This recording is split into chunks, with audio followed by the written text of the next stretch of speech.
place. The inhumane treatment was brought to the attention of the Ogun State government via a viral video on social media recently. In a statement by the State Commissioner for Women Affairs and Social Development, Mutumari Adijat Adeleye, treatment of the victim would also be followed up with psychosocial support in partnership with the State Ministry of Health. The state government took up the case of the abused minor because it believes in the future of children and calling on everyone to always practice discretion who are reporting cases involving child abuse and gender-based violence, according to the statement. It also pleads with partners and stakeholders in media industry, especially social media influencers and users, to desist from continuous sharing of victims' video, noting that sharing videos involving abuse of minors violates their dignity and can hinder their reintegration into the society. The state government, through the statement, restates its commitment to ensuring professionalism and protection of the privacy and dignity of victims of cases of this nature. Furthermore, Ogun State Ministry of Health has issued a warning to members of the public against outbreak of cholera in the country. This became imperative, especially during the festive period of Abeokuta. In a statement by the State Commissioner for Health, Dr. Tommy Coker, residents are advised to watch what they eat and drink, maintain personal, environmental, and food hygiene during this period. The statement further advised that residents should step up regular hand washing, avoid open defecation, and indiscriminate disposal of waste. Having been alerted of cholera outbreak in neighboring states, the State Ministry of Health deems it fit to step up surveillance and awareness creation to prevent spread of communities in the state. Cholera is a serious bacterial infection that can cause severe diarrhea and dehydration, and if left untreated, can be fatal. Away from that, the Ogun State has set the necessary machinery in motion to effectively become an oil-producing state, with the recent exploration status granted the state.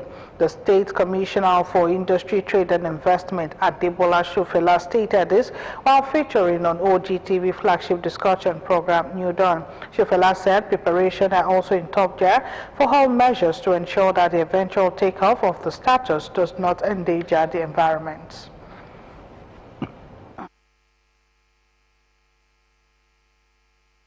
The beauty of new discovery is that we're able to learn from past mistakes, where there have been environmental degradation, destruction to the environment, and disruption to lives and the community. So what will happen is that there are various frameworks that will also be put in place, both at the national and the subnational level, to do environmental access, environment impact access. Secondly, that will also give you a basis to be able to say, okay, what are those things that we need to do preparatory to exploration? What are we going to do even post-production? What are the mitigants that we're going to put in place with risk asset management framework to make sure that the environment are protected not only for now but also for the future? Secondly, the host community also has a role to play, and part of the corporate social responsibility of the oil company is also embedded in a trust fund that is also established to take care of the host community. You see, we learn from our mistakes, and when exploration and production, because you have to explore before you can open, so the learning has been well internalized, so that I know that the government will take reasonable measures not only at the subnational but at the national level. Commissioner also highlighted some of the impacts the oil exploration status would have on the economy of the state. And it's about construction, it's about investment flows, it's about creating employment opportunities, it's about companies within the value chain also benefiting, small-scale industries participating. There will also be transformation in terms of our social assets, hospitals, our schools, recreational activities, infrastructure development, road network. It's the totality of everything that is a benefit in the value chain. When oil is also discovered and to be produced, we'll be talking about refineries that will also process this into crude oil, and also refine into petrochemicals, producing inputs for other industry inputs. So the benefit is huge.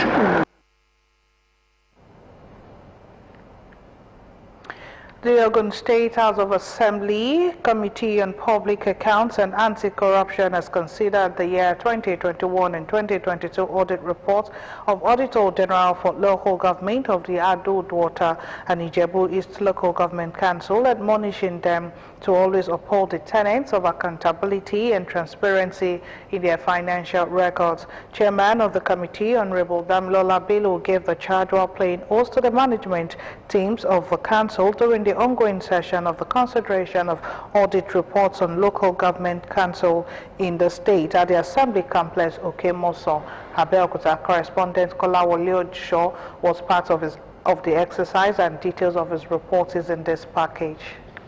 Chairman, Committee on Public Account and Anti-Corruption, Honorable Damilola Bello, and other lawmakers, while considering the years 2021 and 2022 audit report as compiled by Auditor General for Local Government, directed Abeokuta Local Government Council, led by its Secretary, Mr. Abeokuta, to submit to the committee document on all landed properties of the council and land allocation with the State Property and Investment Promotion, OPIC, amongst others. Other documents requested by the committee are cash inflows and outflows for the 2021 and 2022 financial years and fixed assets register to be submitted before 19th June 2024. Also, the committee directed the management team of Ijebu North Local Government Council, led by Chairman Bolaji Odusoya, to submit some supporting documents, including fixed asset register, overdraft facility, to the Office of the Auditor General for verification, document on all landed properties belonging to the council, and the list on all properties under the build, operate and transfer scheme before 19th of June 2024. Responding, the chairman of the councils promised to continue to uphold the principle of accountability and ensure probity in the running of the councils, assuring that all documents requested would be provided in due course. The federal government has declared Monday 17th and Tuesday 18th June 2024 as public holidays to mark this year's Eid-el-Kabir celebration. Permanent Secretary in the Ministry, Dr. Aishetu Gogo, who disclosed this in a statement in Abuja, said the Minister of Interior, Dr. Olubunmi Tunji-Ojo, made the declaration on behalf of the federal government. The minister congratulated the Muslim Umaras both at home and in the diaspora on this occasion. Tunji-Ojo called on the Ummah to continue to imbibe the spirit of peace, kindness, and sacrifice as exemplified by Prophet Ibrahim, and to also use the period to pray for unity, prosperity, and stability of the country.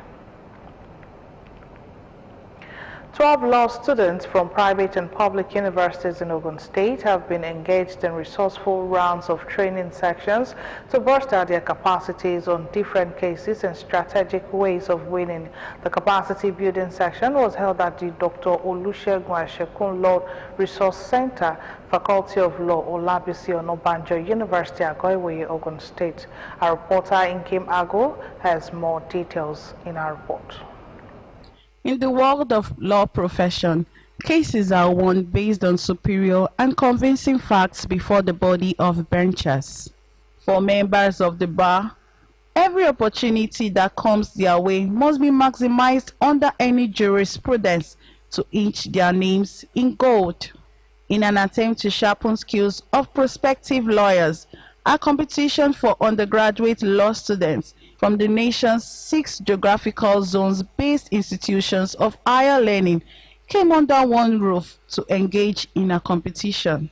Given a case to handle, copyright and patent infringement. The students were at their best as the defense and the prosecution counsels tabled their positions in a bid to outshine one another.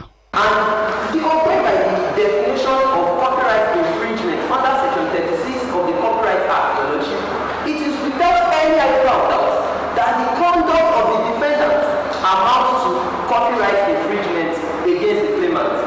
What constitutes infringement of copyright is unequivocally stated in Section 6, Section 1 of the Patents and Designs Act.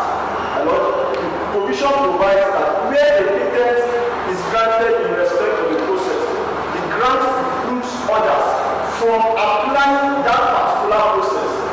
Dean, Faculty of Law, Olabisi Onabanjo University, Dr. Gbade Akirimade, applauded the sponsor while also encouraging participants never to let their guards down by keeping the flag flying. Sponsors of the maiden national moot court competition, Dr. Olusegun Ashekun, and facilitators expressed their utmost joy seeing the law students performing greatly. Going to be annual. So those who are not able to come this year, I am certain that they will be able to come in the previous, in the upcoming edition. It's a way of exposing the student to the practical aspect of the legal profession. I was very impressed with everybody. I mean, competitions like this are wonderful, especially when you're trying to, train and prepare to be an attorney. Well, to be honest, I was really impressed, not only because of the confidence that they were projecting. It was, we see this almost every day. Participants from different schools shared their experiences. It went really well, and it was also a moment to learn, to unlearn what you have learned wrongly, and also to relearn properly. Competition is of great standard. It is indeed the standard we are looking for. It has helped me generally to build on my advocacy skills, how I talk to people, and in fact how the law practice is. It is different from the classroom system.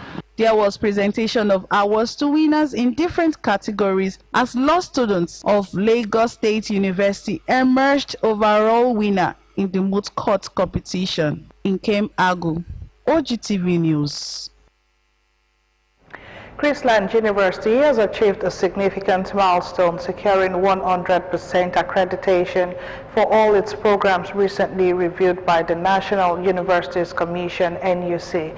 In an exclusive interview with OGTV News, Vice Chancellor Professor Chinedum Peace Babalola announced the achievement after receiving the results from NUC in Abuja. Our reporter Moses Ojeomi visited the university campus on Ajibo Road, Abeokuta, to provide an on-the-ground report. Established in 2015 with just 2 colleges, Chrisland University Abeokuta has experienced remarkable growth, now boasting 4 colleges and 22 programs for its growing student body. In pursuit of excellence, Chrisland University has secured full accreditation for all its programs. The Vice Chancellor, Professor Chinedum Peace Babalola, states that this full accreditation is a testament to the institution's excellence-driven vision. It just means that people should be confident to apply to study any program they want to study in Chrisland without fear. Why this is unique is because 9 out of the 11 programs were accredited 5 years previously. So this is our second cycle. So we completed a 5-year tenureship as with the accreditation we obtained in 2018. Professor Babalola emphasizes that Chrisland University is an excellent choice for parents and guardians considering the ongoing admissions. Many times the accrediting teams will tell us, oh, you have so much resources, and that's why we keep advertising to parents. Coming to parents is to advertise to them that Chrisland has the resources to train world-class students, which is part of our mission and vision, to train world-class students. We may appear young, but we are mighty. He also announced that the NUC has approved the establishment of a postgraduate college and medical college, marking significant expansion. Professor Babalola expressed appreciation to the founder and chancellor, High Chief Dr. Mrs. Winifred Awoshika, and the members of the Board of Trustees for providing the resources essential for the university's operations. The university's accredited programs include law, psychology, molecular biology and biotechnology, public health, nursing, biochemistry, and criminology and security studies. Moses Ojewumi, OGTV News. In an enriching educational endeavor, students of secured group of schools embarked on an insightful excursion to Ogun State Television to delve into the workings of broadcast media and gain first-hand experience in the field of journalism. The students were taken around different sections of the organization, such as the newsroom, the library, studios, master control room, and others to provide them with practical understanding of the processes involved in television broadcasting. They were also educated on what duties have been performed in the various sections of the organization they were taken to. Some students expressed excitement for the opportunity to explore the dynamic world of television broadcasting. I've learned so many things about this place, how they transmit, how they show their live broadcast, and so many things like that. We were shown the library, the newsroom, and the MCR. I learned about MCR, stadium, and library. Teachers saw the excursion as an opportunity for students to broaden their horizons beyond the four walls of classrooms and explore potential career paths in the media industry. I have a lot of values, most especially the education aspect. At least the book is before, most of them are not familiar with OGTV. They're just hearing it maybe from their friend or maybe they're watching from television. But at least coming down to this place, they gain a lot of things. They showed us the newsroom, the MCR, the library.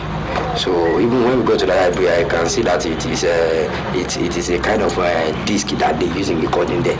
So you know, in a school library, you find books, but over there we can find disc that they use in recording their stuff. Armed with newfound knowledge and inspiration, the departed OGTV with a deeper appreciation for the power of media in shaping public discourse and influencing societal change. Away from education, the Inspector General of Police, Kayode Abeokuta, has read the riot act to policemen engaging external forces to lobby for promotion as he vowed to deal with such erring personnel. Abeokuta gave the warning while speaking in Abuja at the decoration ceremony of a new Deputy Inspector General of Police and 26 other senior police officers.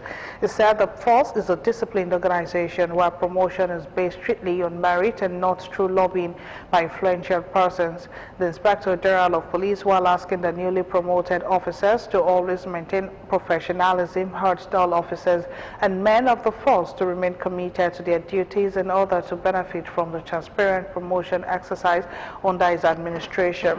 Among the newly elevated officers is Assistant Inspector General of Police Yahaya Abubakar, who is joining the force management team as Deputy Inspector General of Police.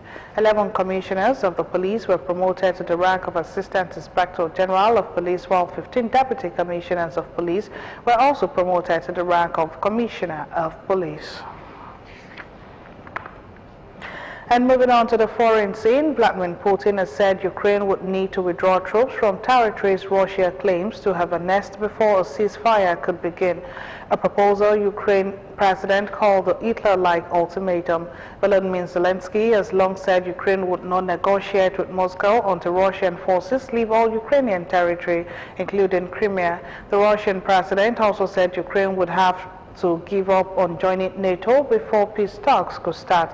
Putin's statement setting out a ceasefire condition comes as leaders from 90 countries prepared to meet in Switzerland on Saturday to discuss paths towards peace in Ukraine, a summit Russia has not been invited to. Speaking on meeting Russian ambassadors in Moscow, Putin called on the Ukrainian government to withdraw from 4 regions partially occupied by Russia.